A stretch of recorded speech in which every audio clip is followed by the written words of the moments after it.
Welcome to the Hard Facts with me, Akanksha Swaroop. The daring train attack in Balochistan by the Baloch Liberation Army has sent shockwaves across Pakistan, bringing into focus the insurgency in the contested region.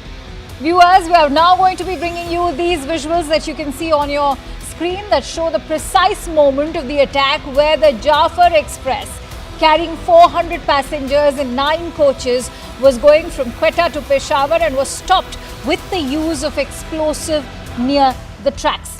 You can clearly see the plume of smoke from the moment of the attack, which signals the BLA fighters swooping down from the nearby hillock to swarm the train. They neutralized nearly 30 security personnel and took over 200 people as hostage. 24 hours later, Pakistan has launched a counter-insurgency operation claiming to have neutralized 30 BLA fighters as the hostage crisis continues. The attack clearly shows that Rawalpindi was napping. But what is the Baloch Liberation Army? Let's now break it down for you. The BLA is seen as one of the most formidable separatist groups in Pakistan, particularly in the volatile southwestern province of Balochistan. The group has been responsible for a series of high-profile attacks targeting security forces, infrastructure and foreign investments, including the Chinese. What's their aim? Independence for Balochistan, a province rich in mineral resources. Now, Balochistan's annexation in 1948, despite the Khan of Kalat declaring independence, sowed seeds of resentment against Pakistan's central authority. The Balochistan, in fact, the Baloch army is a distinct ethnic group also made of the Balochs who have faced cultural and political suppression, fueling demands for autonomy for independence. Vast natural resources like gas, even minerals, have been extracted with little benefit for the locals. That's also deepened their economic grievances. Repeated military crackdowns, including operations since the 1970s and enforced disappearances, have escalated tensions and even radicalized separatist movements. Chronic poverty and lack of infrastructure, despite Balochistan's own strategic importance, have reinforced perceptions of neglect by the Punjabi-dominated state. The China-Pakistan Economic Corridor, with major projects like Gwadar Port in Balochistan, has intensified this unrest as locals view it as exploitation by an external power, with separatists targeting Chinese interests. Pre-independence calls for a sovereign Baloch state, ignored by Pakistan's founders, has laid a foundation for the ongoing unrest. So much so that the Baloch activists have for long labelled Pakistan's former president and military dictator Pervez Musharraf as the butcher of Balochistan. In fact, in November 2016, the Balochistan High Court had issued a bailable arrest warrant against former Pakistan president. This was in connection with the murder of the former Baloch nationalist leader Nawab Akbar Khan Bukhti in a military operation in 2006. In the last year, the BLA, that is largely believed to be secular, has also adopted more lethal tactics used by Islamist militant groups like the Afghan Taliban and the Tehreek-e-Taliban Pakistan, also known as the Pakistani Taliban. They include the use of suicide bombings, improvised explosive devices or IEDs, and so-called complex attacks involving multiple attackers and vehicle-borne IEDs. The Majid Brigade, the BLA's suicide squad, is believed to have carried out most of the group's complex attacks in Tuesday's operation itself. The BLA's Special Tactical Operations Squad, the Fatah Squad and the Zirab units were also involved in this operation. So has this been a clear failure of the Pakistan Army, which has failed to tackle a robust revival of the Baloch insurgency? That is our top debate on the Hard Facts tonight.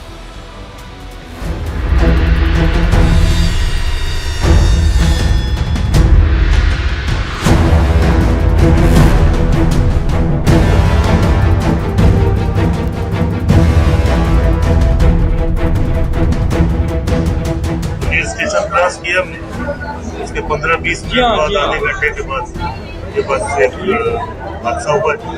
हमारे साथ। Sir हम लोग को छोड़ दिया, फिर बोला आप लोग जाएं भाई, अपना रास्ता पकड़े, निकलते थे। आप लोग के साथ दुश्मनी नहीं है। जो युद्ध चल रहा वहाँ पर है, अभी पाकिस्तान आर्मी भी खुद यूज़ कर रहा है, उनकी ड्रोन भी यूज़ कर रहे हैं, टैंक भी यूज़ कर रहे हैं, अटैक हो रहा है, चल रहा रहेगा। 6 to 7 districts of Balochistan have total control of terrorists. There is no control of the Pakistan government or the Pakistan army. मेरे ख्याल में इसे कभी भी जब आप आग से खेलते हैं ना, आपके हाथ जलते हैं कभी ना कभी।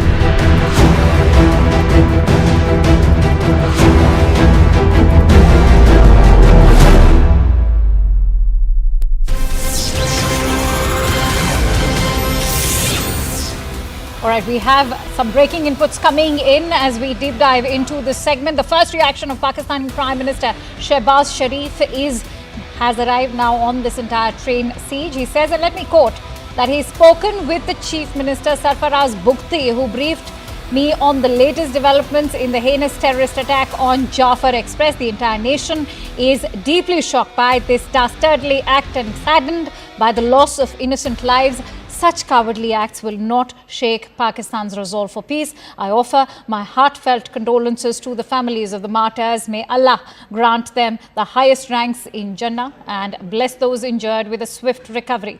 Dozens of the terrorists have been sent to hell.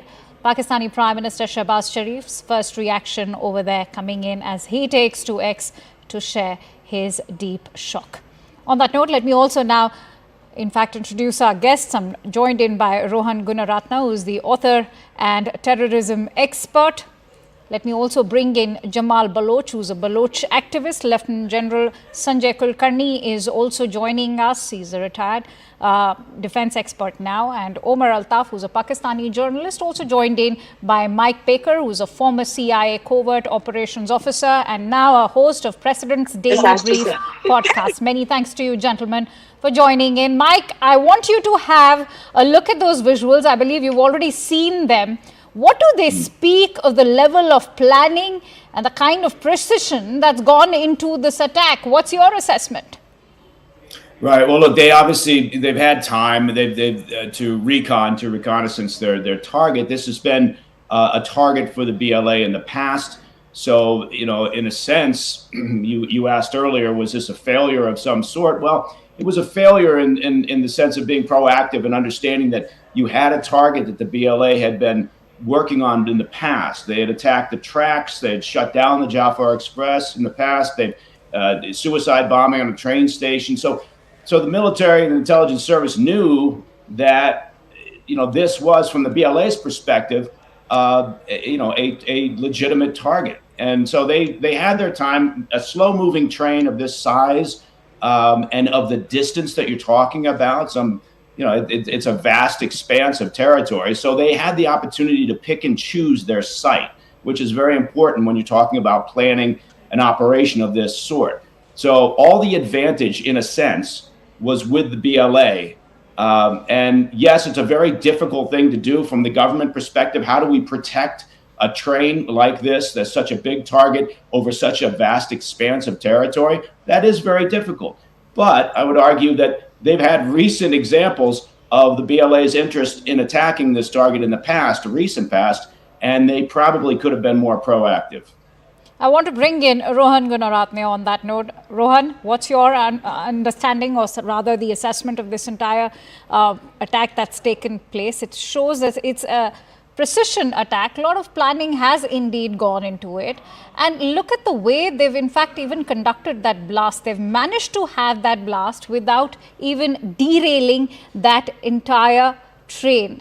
Do you not think that apart from the planning that's gone behind it, there's also a massive intelligence failure as far as Pakistan is concerned? BLA is one of the most capable threat groups in Pakistan. It has mounted attacks both in tribal Pakistan and in mainland Pakistan, and it remains a very significant threat to the security and stability of Pakistan. The Pakistani authorities are aware of the capabilities of this group.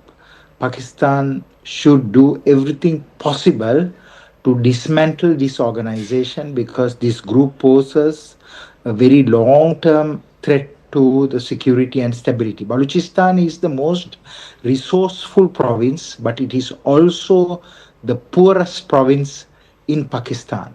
So it is important for the Pakistani government to have a more holistic approach while targeting the BLA, dismantling the BLA, decapitating its leaders, decimating its rank and file, also to develop Balochistan so that the support for Balochistan separatism will diminish.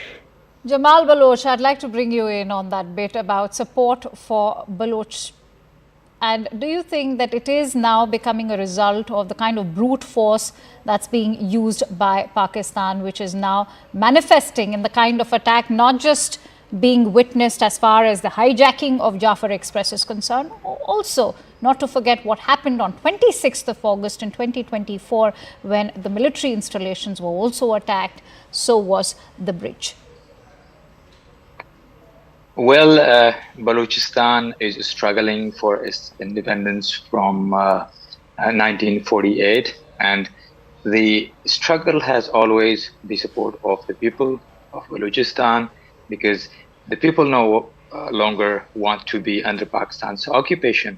So this all began with a political movement in Balochistan, where political leadership of Balochistan was struggling for an independent Balochistan, but the state has always used force against those political activists or the political leadership of Balochistan, the leadership that the people had chosen for them for their future. But Pakistani forces and Pakistani government, Pakistan's army has always tried and dealt these political movements in Balochistan with force. They have been killing indiscriminately those who have been involved in politics. So this is a result of Pakistan's oppression in Balochistan, which you can see in the recent days, that how in Balochistan the acts of violence have intensified, and you see that the attacks that are being carried out against Pakistani army are getting more and more lethal. If you even see the BLA's leadership, it was a political leadership. Bashir Zaib was the chairman of BSO Azad, which is totally banned. It was student organizations, and now Bashir Zaib is leading BLA, which has carried out this attack. So if all the political cadres or the political leadership is crushed to the wall, this is the result which happens, which Pakistan is experiencing right now. All right. Omar Altaf, I want you to keep in mind what the Pakistani Prime Minister Shahbaz Sharif has just said on X when he's saying that my resolve for peace will remain firm. How can he ensure that peace prevails in a region where we clearly see a trust deficit? Don't you think that there's a trust deficit which goes all the way back to 1948, and not to forget the killing of Nawab Bukti in 2006. There's a reason that the Baloch activists even labelled Pervez Musharraf as the butcher of the Balochs. And you have these forced disappearances, you have so many killings. How does Pakistan or the Pakistan government, including the army, even bridge that trust deficit? This is one of the most high-profile terror attacks ever launched in Pakistan by BLA, which is clearly a terrorist organization. So obviously now it's up to the state of Pakistan to bring to justice the perpetrators of this attack, and BLA's activities have been going unchecked for quite some time. So it's a Pakistani state should realize now that there should be a clear policy in dealing with a terror organization like BLA. Obviously there are a lot of grievances as far as Balochistan is concerned, and those grievances of the Baloch, genuine grievances of the Baloch people, should be addressed politically, and there should be development in Balochistan. Obviously, the state has let the ordinary Baloch down, but the way BLA has surfaced in recent months and years.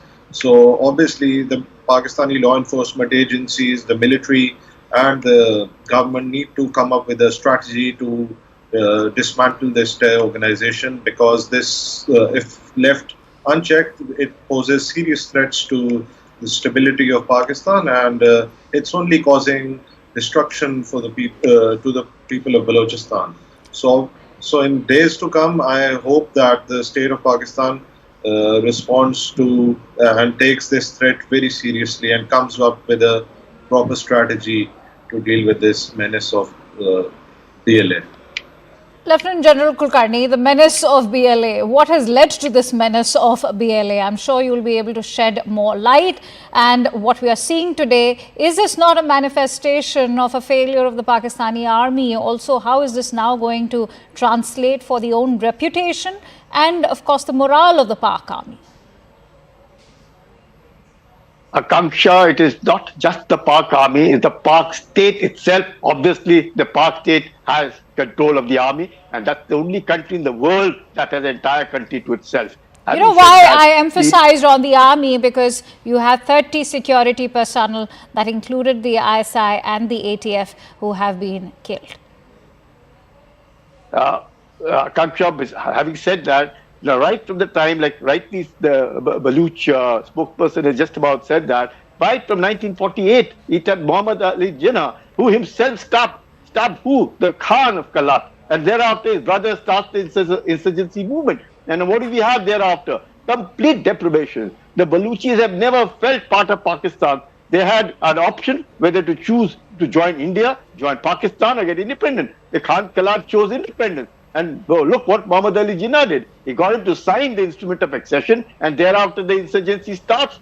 And this is what has happened. The Balochis feel absolutely deprived. They have no electricity, no drinking water. For Gwadar, they import electricity from Iran. It's pathetic state. What are they talking about development of Balochistan? All of it outsourced to China. Obviously, China, if it's invested $50 billion over the last decade in constructing the CPEC, what are they going to be doing? They're going to take every pie, not just $50 billion, they're going to take all of Balochistan, which the Pakistanis now cannot do anything over there. At this point of thing, the Chinese are taking control. Obviously, the Chinese themselves feel threatened. The Chinese have offered to put their PLA troops to defend themselves. It's not working. They know what's happened in November last year. It happened the same way. This kind of they're killing over there. The police, the outposts have been hit. The complete organization, the entire morale of the Balochis themselves, as a result of which the BLA is left with no option. You mentioned about Musharraf. What Musharraf did, Bukti, he called him, the aircraft was placed for him. He just turned it back and then killed him. And then, of course, you're rightly calling him the butcher of Balochistan. Not just him, it's the entire, the Balochis are feeling cut off. The Chinese are wanting their pie. Obviously, they've invested their money. Imagine the Balochis can't go out fishing. Balochis don't get electricity. Balochis don't get drinking water. What are they going to get? If that be so, this is exactly what is going to happen. So you have what? Imagine, beautifully, absolutely, what a marvelous execution of this particular hijacking, probably has never taken anywhere in the world. 1632 is the distance between Quetta to Peshawar. The train leaves at 9 in the morning, is to reach the next day morning at 7 at Peshawar. Those 160 kilometers across the Panir tunnel, and look what's happened. You're showing all the visuals everywhere. So, and all this that they're talking about, that the Pakistan security forces have got 150, 180 people rescued, nothing. The Balochis, the BLA themselves have released all those women and children over there. The Pakistanis, if they had killed 30 of these BLA, by now they would have had problems. It isn't so easy. It's a very difficult terrain. The Bolan River is right to the west of it. We have this complete tunnel over there, and this is near tunnel number 8. So, Akanksha, it's not easy. Pakistan is responsible to be a hub of terror, supporting terrorism, and now being a victim of terror, and now saying, well, it is so sad that we are doing it. They can do nothing. They haven't done anything since 1948. What can you do now? Omar, I want to bring you in. How do you respond to what Lieutenant General Kulkarni is saying? Because, many are talking about how not just the silence of the Pakistani media, but also the silence of the Pakistani army, in fact, entire government over there has also led to this, because perhaps, in fact, critics of the government also believe that the government was more focused on domestic politics and to keep Imran Khan away from returning back to power, and that has now resulted into this. How do you respond, Omar? I think it's a massive security failure and that needs to be addressed. And let me be very clear about that BLA is a terror group which is aided and abetted by India. There is mounting evidence for that, but I wouldn't really blame India, because it's the duty of the state of Pakistan, its law enforcement agencies and military to protect every citizen in this country. We know what India has been up to for a lot of years. But what my issue is, why they have been allowed to get away with carrying out such attacks. So the state of Pakistan needs to evolve a policy. No. So Omar, we cannot make such sweeping statements. I would like you to please shed light on when you make those allegations. These are massive allegations coming in which threaten the strategic sanctity of our own country. So please shed light when you're making those claims. On what basis are you making those claims? You know what Kulbhushan Jadhav was up to? There's mounting evidence of the activity. He was actively involved with sabotage and terror activities in parts of Pakistan, including Balochistan. So Lieutenant General Kulkarni, I need to bring you in. Let me bring in Lieutenant General Kulkarni. This is not the first time that Kulbhushan Jadhav's name has been used. Even Manmohan Singh and Sharma Sheikh accepted it. Lieutenant General Kulkarni, suddenly this entire hijacking and all the attacks that have been taking place in Balochistan are being made about an Indian proxy war being conducted by a so-called Indian deep state which doesn't even exist in India. Akanksha, Omar has every right to say what he wants to say. If India was involved, the Prime Minister would have been the first one to say that all this has happened because of India. It isn't India. It's the Balochis themselves. Where was India in 1948 at that point of time? It's the Balochis themselves. Where did they pick up Zada from Iran? And what happened to the other chap? It's the Balochis. Mufti. It's some of the Balochis aided and abetted by India. That's the word I used. They themselves killed. The two of their own motorcycle people came and killed the man who picked up Zada from there and brought all the way to Balochistan. So, Omar, I respect you for what you are saying. I know you obviously will follow what is they're coming in your country, but the world over, everybody knows the hub of terrorism is Pakistan. Pakistan is exporting terror. Where was this thing, Osama bin Laden? Everybody said after 9/11, no, he's not here with us. He's not here with us. Where was he? Just adjoining, not even a kilometer away from a Pak military academy, Abbottabad. So come on, let's be honest about it. I think Jamal would also want to add to that, because Jamal, I'm sure when it comes to the rise in terror activities in Pakistan themselves, and I'm not just talking about Baloch insurgency, I'm talking about the terror activities that are taking place, the kind of suicide bombings that are being carried out by Afghan Taliban itself. Who all are going to be blamed? Is India supposed to take the blame for this? Well, this statement has always been a statement for face saving. Pakistan has always been come up with such allegations whenever there is a huge resistance in Balochistan or anywhere else. Even they blame their ex-prime minister Imran Khan of being an Indian agent. Imagine that Indian agent ruling Pakistan. So the insurgency or the freedom movement in Balochistan began on 6th May 1948. This is a pure grassroots resistance that has been taking place in Balochistan, and since then, when Pakistani forces occupied Balochistan, Baloch the leader Agha Abdul Karim, he resisted Pakistani occupation. So Pakistani journalists just accused this entire movement of Balochistan of being funded by India. It's not yesterday's movement that started. It's been 75 years that Baloch are resisting against Pakistan's occupation, and it is eventually the result of colonizing any other's land. It has happened in history. And even though if there is any state involved or is supporting the movement of Balochistan, Baloch people have their all rights according to the international law that every country that becomes occupied or any other country occupies the other, they have their all rights to support moral support or logistic supports. Yes. BLA is killing innocent laborers from Punjab and Sindh. Is that the way you fight for? Is that what you call a freedom struggle? The freedom struggle, innocent people are being killed based on identity. Right. I think that's a valid question that's been put up by Omar. That's like if you say that they are innocent civilians, all the innocent civilians of these current attack have been poor laborers from Punjab. All the innocent civilians have been released. Their videos are on internet, on social media. Pakistan. No, I'm talking about people being killed in recent months. People being offloaded from the buses and being killed. Does your country allow an independent fact-finding mission to Balochistan? Everything will be proven. You don't allow other organizations, and you come up on a media channel and you try to say, just make statements that what is happening. That is totally wrong.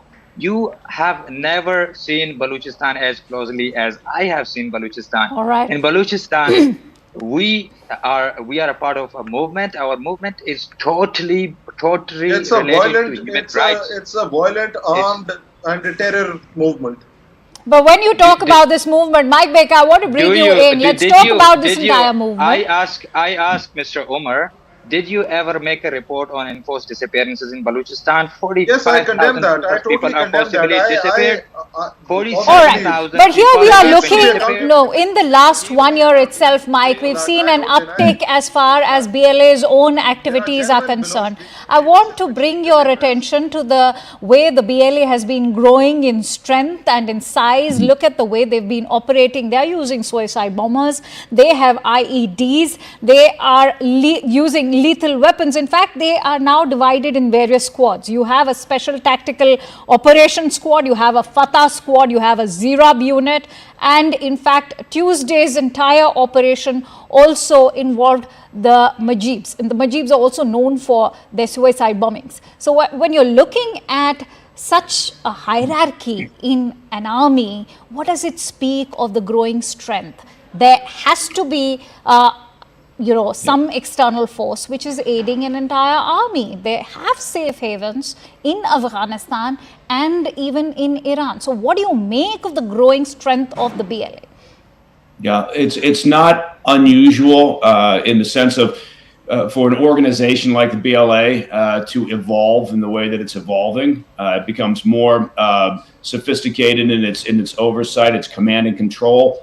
It becomes more sophisticated in the way that it divides responsibilities amongst various units. It develops an intelligence network that becomes increasingly sophisticated. So none of that is unusual. And we've seen it with other organizations, not just in the region, but around the world.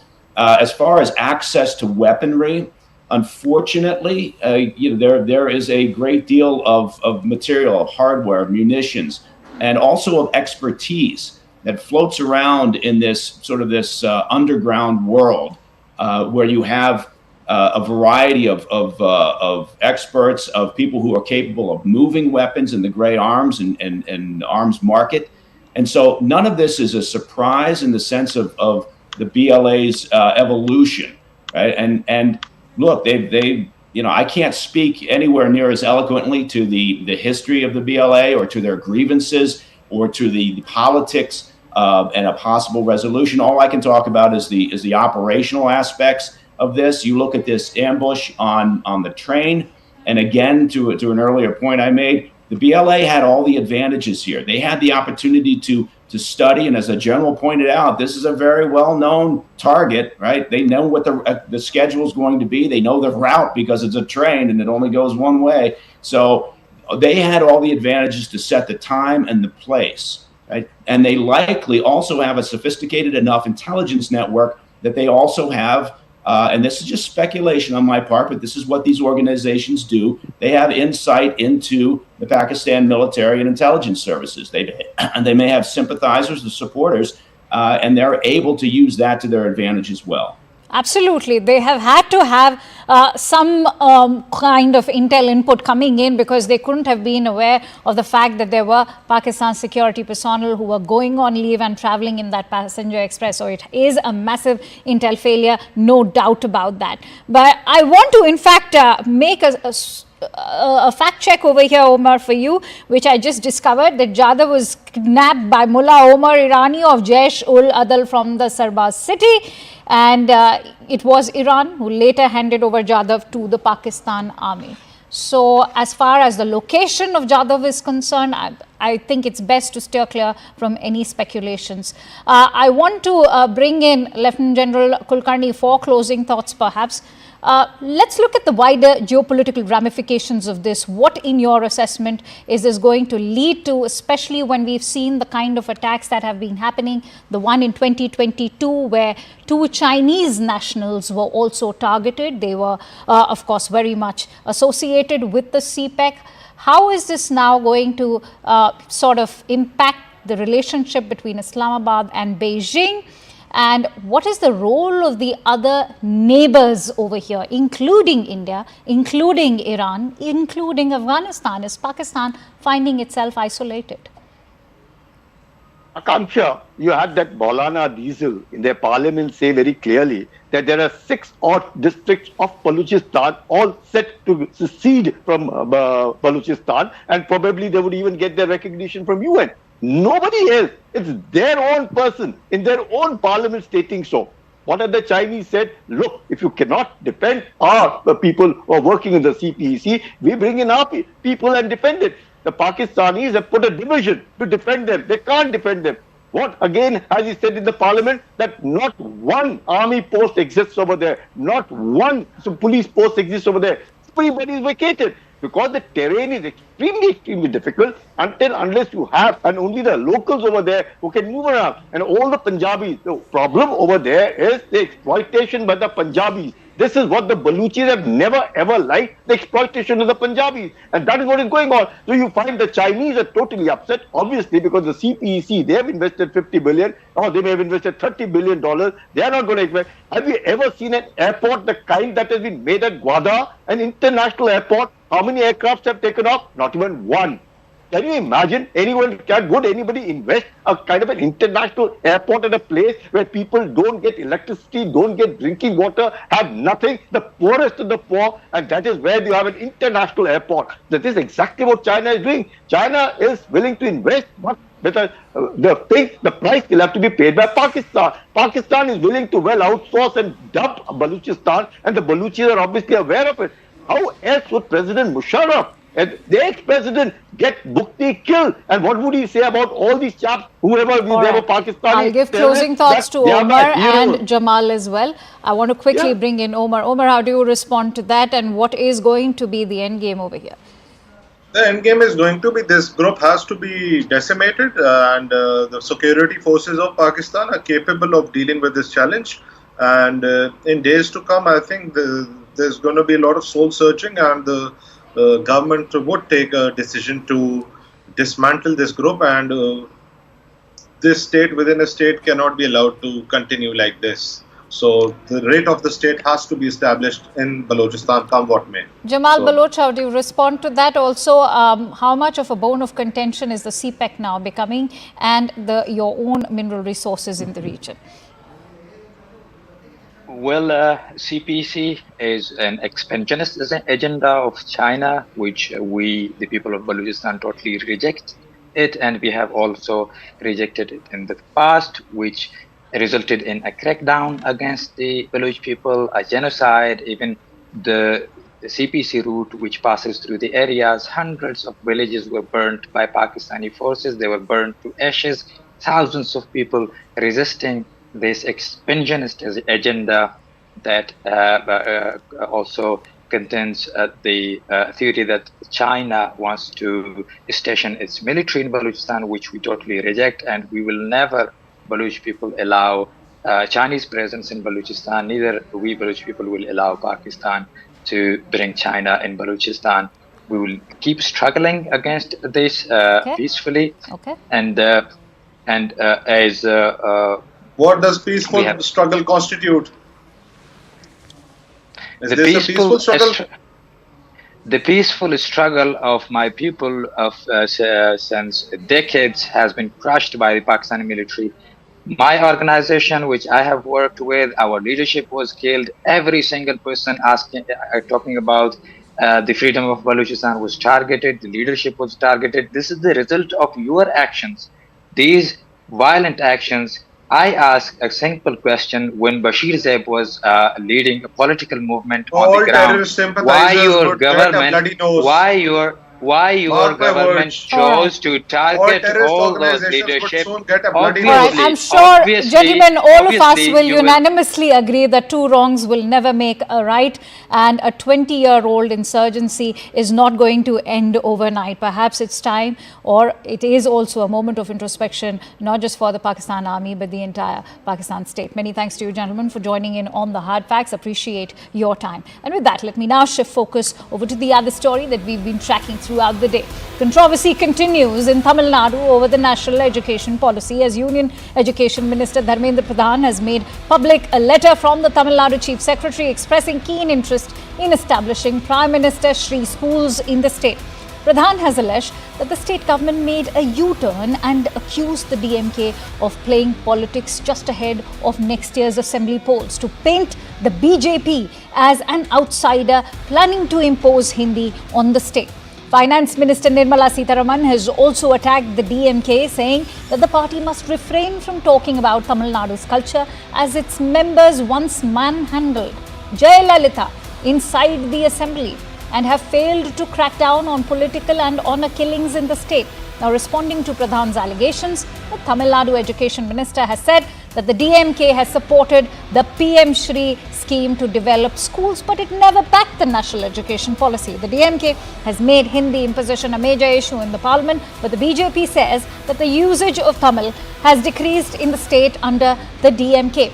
Pradhan has said that 67% of students are now in English medium schools in the state, while Tamil Nadu and its medium enrollment has in fact dropped from 54% in 2018 to 2019. This is only with regards to Tamil, to 36% in 2023 to 24. The Stalin government, meanwhile, is leading this offensive with public outreach meetings titled Tamil Nadu will fight, Tamil Nadu will win, and MK Stalin has even said that the BJP is jealous of Tamil Nadu's progress, accusing the centre of blocking funds over the national education policy. Even with a factual counter from the BJP, the DMK maintains the Hindi imposition charge. The question remains, is this clearly a plank for the 2026 state elections as Stalin aims to consolidate the Dravidian vote under the DMK?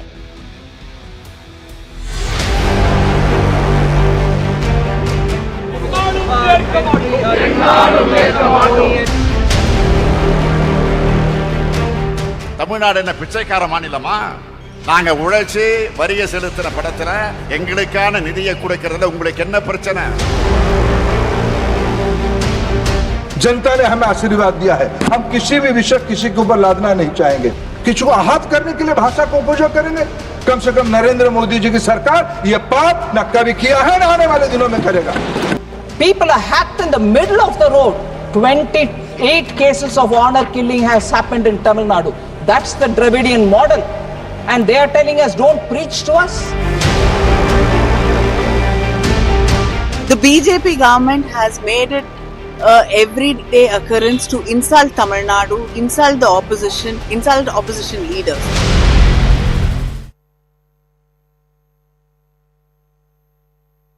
All right, let's quickly introduce our guests also today. I'm joined in by Mr. Anil Antony, who's the spokesperson for the BJP, Salim Dharanidharan, who is the spokesperson for the DMK, will be joining us in just a bit. All right, he's through. In fact, I can see him. Mr. Dharmendra, I hope I pronounced your name correctly over there. Correct me if I'm wrong. Sagar Srivastava, who's the founder and chairperson of EduDag, and Deepak Reddy, who's the national spokesperson of the TDP. Many thanks to you, gentlemen, for joining in. Salim, how do you, in fact, assess what the Education Minister has to say to begin with? Of course, he's talked about how Tamil as a language is now dropping down in your own state, and he's quoted that figure of 67% drop.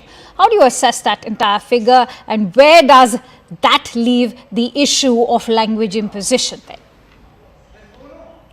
You're asking me the question? Yes, sir. Yes. Yeah, so my name is Dharmendra. So let's see. Firstly and foremost, the point is what? The point is that the BJP government is indirectly imposing 3-language policy.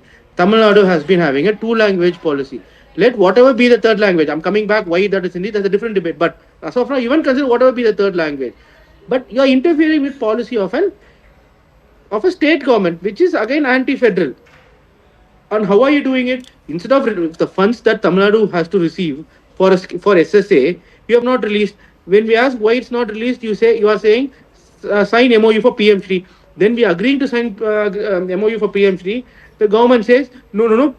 We can sign MOU for PM Shri only if you sign MOU for NEP. But NEP has 3-language policy which we don't want. So this is clear case of blackmail because SSA has nothing to do with NEP. In SSA outcomes, Tamil Nadu has done better than 99% of the Indian states. It's in the top 2-3 performing states. So how can you tie one scheme to another scheme and then to another policy? This is clear blackmail. Why don't the I think you've just made a very, very strong point over there, for which I'd like to bring in Anil Antony. Anil Antony, how do you respond to that? I think, now the DMK stance is very clear that there was, how can you in fact confuse two policies? That is what their focus has been, especially when it comes to an MOU which was meant to address PM Shri, couldn't have incorporated, a sort of condition that you sign up for NEP, that's when we release funds. Thank you. Thank you for having me in the show. At this moment, what is happening in Tamil Nadu by the DMK is a very clear case of politicizing of an issue with the state assembly elections that are coming next month. You saw some of the recent elections after Lok Sabha elections in Haryana, Maharashtra, Delhi. Suddenly, the people of India are showing full trust in our Prime Minister and our governments, and our Home Minister himself has said that in 26 we'll be seeing an NDA government in Tamil Nadu also.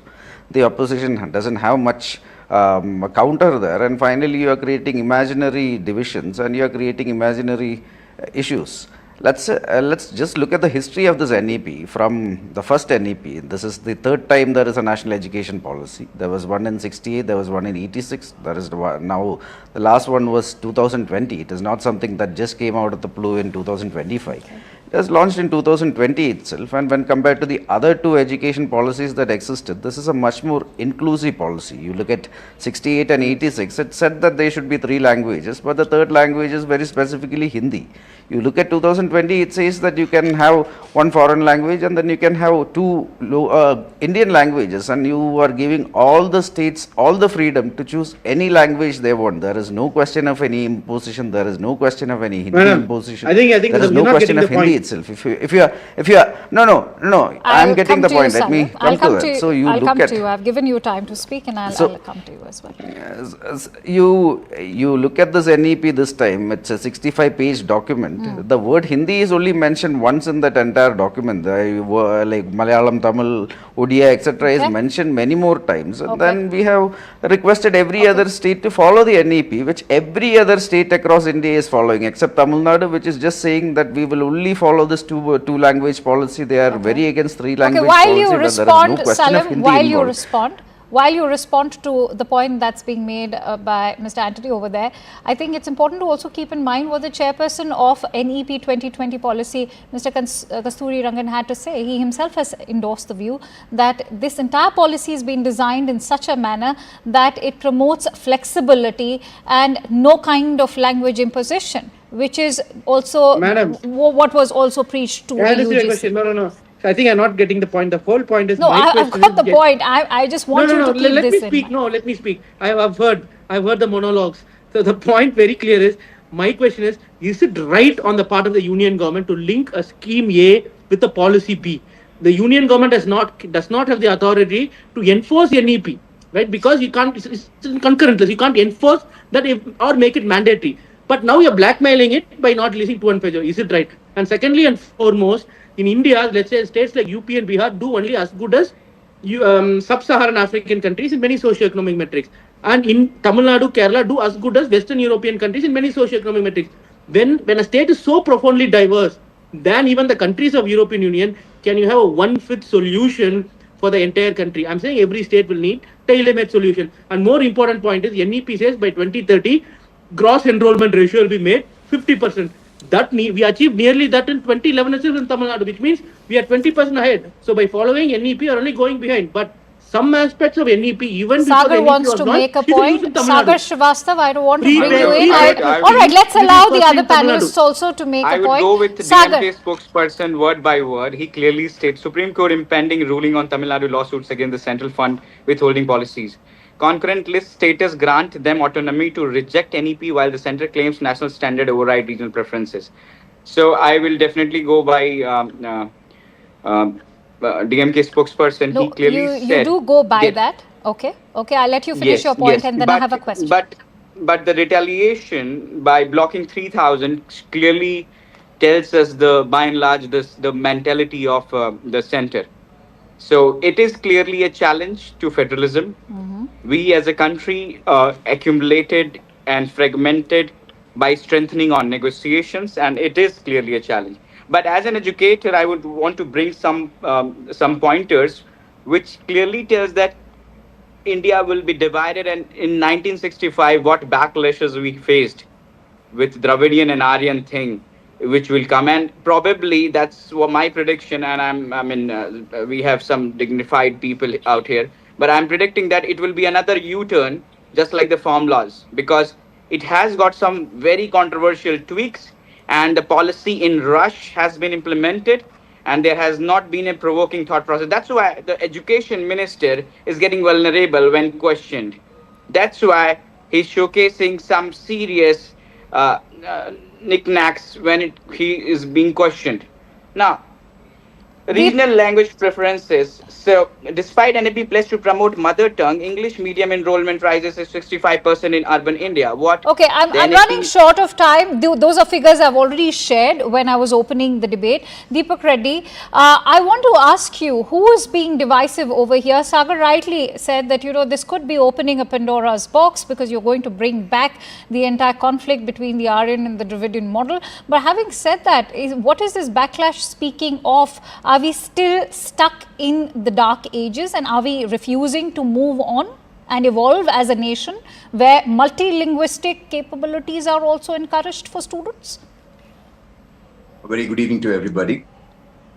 We Telugu people were actually part of the old Madras state after independence. So what happened after independence? They started attacking Telugu language and we broke away. After that, they had a problem with Sanskrit. After that, they have a problem with Hindi. But they're okay with English, which is a language belonging to Europe. If you look at the history of DMK and the politics, what they've been playing, it is purely for vote bank. And today, in fact, in our assembly, our minister Lokesh ji has said, why are they making such a big deal out of this? What's wrong in learning another language? The chief minister of Andhra Pradesh also has said, if you learn another language, our students would have better job prospects in other parts of India. Apart from this, I'm actually very proud to show a copy of this geo. A lot of people have come to Andhra Pradesh saying that they need nurses in parts of Europe. So we have got this geo which says 11 international languages would be taught in the nursing schools, in the 13 government nursing schools. So this is the way we need to look at it. So here, DMK and certain people from Tamil Nadu, the leaders, are purely playing politics for the upcoming election. I think Mr. Dharmendra wants to come up with a rebuttal. Mr. Dharmendra. Ma'am, this is outrageous argument. Language learning has nothing to do with economic outcomes. 2 languages is more than sufficient. I'm saying even in United States, people learn only English. I speak 5 languages, but in school, I went Tamil and English. No Hindi, no German, no French. But when I was 18, I had to go to Bhopal to study. I picked up Salim, I want to make do you not think that when private schools are offering that option, why the question now becomes that why should students from perhaps less affluent families who cannot afford the cost of these private schools why should they be barred from having that option in public schools? What an outrageous question. I'm saying. No, what is outrageous about this? Anil Antony, I need you to step in on that. I will reply. Is this not promoting classism? Because you have private schools no, providing exactly, that option. Not exactly. All right, let's also listen into what Anil Antony You're not letting me has to speak. say. Let me speak. No? I just posed a question for which you didn't have an answer. Thank you. There are almost 30. Okay. You give me time to answer. Okay, Anil, I'll give you 15 seconds. Let Mr. Dharmendra make his I can't answer in 15 seconds. I need a minute to reply. I'll reply. Okay. You take a minute. Even in Tamil Nadu, in private schools, there are options. Instead of Tamil, people want to choose any language, they can choose. But but the whole point is, learning Hindi is not going to provide any employment. Get it very clear. Even Noida in Uttar Pradesh, white collar jobs, to work in Honda factory there, you need to know mechanical engineering skills and English. To work in IT company in Noida, you need to know English. To work in a chartered accountants company in Noida, you need to know English. To work in a financial sector company, you need to know English. So we want, that is why government school students from Tamil Nadu are working in the United States of America. You know why? Because they learned English. 3 languages may be easy for you, but to find a 3rd language teacher in a rural part is very difficult, and they come and study after a lot of hardship. So that time can be spent on learning maths, learning and computer programming, right? So they don't have infinite timing like Nara Lokesh had, because his dad was a chief minister and had to have private tutors. They wouldn't have private tutors. Their parents would have to teach them, right? I wish they were as privileged as Nara Lokesh. All right. So that they can have all the. Okay, I'm left with only 2 minutes. Mr. Dharmendra, please, will appreciate your cooperation. Let others also have their turn. Mr. Reddy, please go ahead. Ma'am, one thing very clear. Earlier they had a problem with Hindi language. Now they're changing the goalpost after being exposed of their shallowness. No one is being exposed. TDP party. Mr. Dharmendra, I would appreciate if you do not speak over the other panelists. Please go ahead, Mr. Reddy. Ma'am, here they were actually blaming Hindi language, whereas the policy clearly says 2 native languages. It can be any. So now, since their shallow argument is exposed, now they're talking about why do we need 2 languages? At least we are glad that, I'd like to give closing thoughts to Mr. Antony. Mr. Antony, closing thoughts, because I also want to ask you, what is the Dravidian model in today's day and age that the DMK is now talking about? That I should explain. No, how can a BJP spokesperson explain what Dravidian model is? He's also a Dravidian. No, but the DMK spokesman explained. I'm sure you're not the guardians of the Dravidian culture. Let's also listen in from another Dravidian. Yes, Mr. Antony. Model is an economic model explained by my chief I'd minister. also like to hear from Mr. Antony. Please, Mr. Dharmendra, See, it's a monologue. It's a lot of the timing for others as well. Yes, Mr. Antony. There are almost 30 states across India. You look at NEP, every other state, including 2 Congress-ruled states in the south, Karnataka and Telangana, Andhra Pradesh, Kerala, everybody are following this 3-language policy without any issue. You look at Tamil Nadu, like again and again, I have been hearing my DMK spokesperson, who is an esteemed panelist today, say, like, there is Hindi imposition, there is Hindi imposition. There is no question of Hindi imposition. You have the option to choose any 2 Indian languages, which can be anything from Malayalam to Kannada to Telugu to whatever you want, Gujarati, like whatever you want. But here, again, you are just trying to misguide the people by saying that an imposition. You look at the state of Tamil Nadu right now, there are so many schools, so many syllabuses, ICSE, CBSE syllabuses, English medium schools, they are all teaching 3 or even more languages. So why is the Chief Minister, and why is the Chief Minister of Tamil Nadu and the DMK like so adamant that in the state syllabus where it's mainly underprivileged students? I think our students of the country are wise enough and intelligent enough to understand and choose for themselves what is Tamil culture. I'll leave you with that question. Many thanks to you all for joining in on the Hard Facts.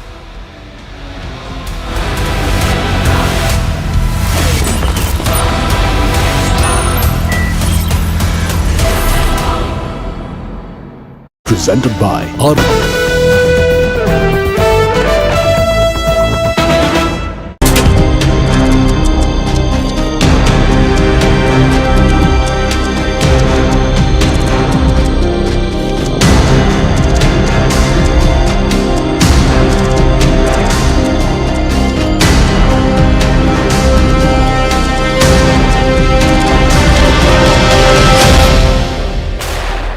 Ukraine on Tuesday agreed to accept a U.S. proposal for an immediate 30-day ceasefire in the conflict with Russia. U.S. Secretary of State Marco Rubio announced the agreement after more than 8 hours of talks between Ukrainian and U.S. officials in Jeddah, Saudi Arabia. Today we made an offer that the Ukrainians have accepted, which is to enter into a ceasefire and into immediate negotiations to end this conflict in a way that's enduring and sustainable and accounts for their interests, their security, their ability to prosper as a nation. Rubio said he would now take the offer to Moscow. And we hope that they'll say yes, to peace. The ball is now in their court. The development comes after a stunning Oval Office shouting match between the presidents of the two countries. You're gambling with World War III. The rift had immediate repercussions for Ukraine. President Donald Trump canceled military support and ended crucial intelligence sharing. But as part of accepting the proposed ceasefire, National Security Advisor Mike Waltz said Washington will resume sharing aid and intelligence with Kyiv. And that's effective immediately. Outside the White House, Trump said there would be a U.S. meeting with Russia to discuss the ceasefire plan soon. Hopefully President Putin will agree to that also, and we can get this show on the road. I think it's a big difference between the last visit you saw at the Oval Office and this. So that's a total ceasefire. Ukraine has agreed to it, and hopefully Russia will agree to it. We're going to meet with them later on today and tomorrow, and hopefully we'll be able to wipe out a deal. If we can't, we just keep going on and people are going to get killed, lots of people. Is Zelensky invited back to the White House? Sure, absolutely. Later, Russia's foreign ministry said it didn't rule out contacts with U.S. representatives over the next several days, according to state news agency RIA. Ukrainian President Volodymyr Zelensky, who was in Saudi Arabia but did not participate in the talks, said the ceasefire was a positive proposal. Вважаємо це позитивним. He also said the two countries would work to finalize a minerals agreement. І дійсно там прописано, що Україна готова прийняти у разі, якщо Росія буде згодна на це, зробити як перший крок перемир'я на 30 днів для того, щоб почати дійсно готувати якийсь вже більш важливий документ, готувати перемовини. Американські партнери будуть вже говорити з російською стороною про те, що ось, будь ласка, є можливість для того, щоб рухатися вперед, якщо дійсно Росія готова до цього, а це буде очевидно. І сьогодні, після цієї зустрічі, 100% сьогодні ключ, як навіть написано у спільній заяві, ключ сьогодні саме у російської сторони. Так, ця угода, вона буде підписана. Ви знаєте, що вона є рамочною. Після цього команди почнуть вже працювати над більш детальним документом. Сьогодні в цій заяві ми просто підтвердили наміри двох сторін, двох президентів, для того, щоб це дійсно сталося. Ми дуже цінуємо лідерство президента Трампа. Ми вважаємо, що Сполучені Штати саме та країна, яка може сьогодні зробити все для того, щоб цей справедливий мир настав. Вони мають ці важелі. І сьогодні в розмові була пропозиція саме американської сторони зробити перший крок одразу далі. І на 30 днів спробувати встановити повне припинення вогню. Не тільки щодо ракет, дронів і бомб, не тільки у Чорному морі, а також по всій лінії фронту. Україна сприймає цю пропозицію. Ми вважаємо це позитивним. Ми готові зробити такий крок. Американська сторона розуміє наші аргументи, сприймає наші пропозиції. І я хочу подякувати президенту Трампу за конструктивність розмови наших команд. But very importantly, and I said it, Ukraine, ceasefire, Ukraine, ceasefire, just agreed to a little while ago. Now we have to go to Russia and hopefully President Putin will agree to that also, and we can get this show on the road. We can get this horrible war where 2,000-3,000 soldiers a week, every week, 2,000, 3,000, 4,000 sometimes. I get the reports, and they're not American soldiers. They're Ukrainian and they're Russian. But people are being killed outside of that. People are being killed in the cities as things explode throughout the cities. And we want to get that war over with. So I think it's a very big, I think it's a big difference between the last visit you saw at the Oval Office and this. So that's a total ceasefire. Ukraine has agreed to it, and hopefully Russia will agree to it. We're going to meet with them later on today and tomorrow, and hopefully we'll be able to wipe out a deal. But I think the ceasefire is very important. If we can get Russia to do it, that'll be great. If we can't, we just keep going on and people are going to get killed, lots of people. Is Zelensky invited back to the White House? Sure, absolutely.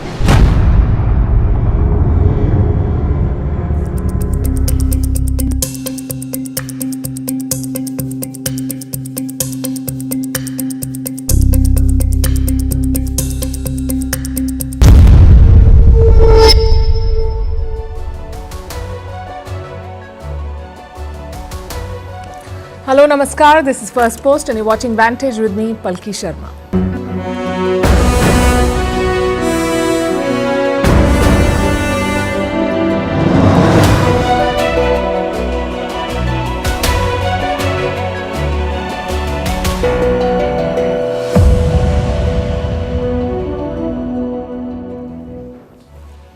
Wild, dangerous and inconsistent.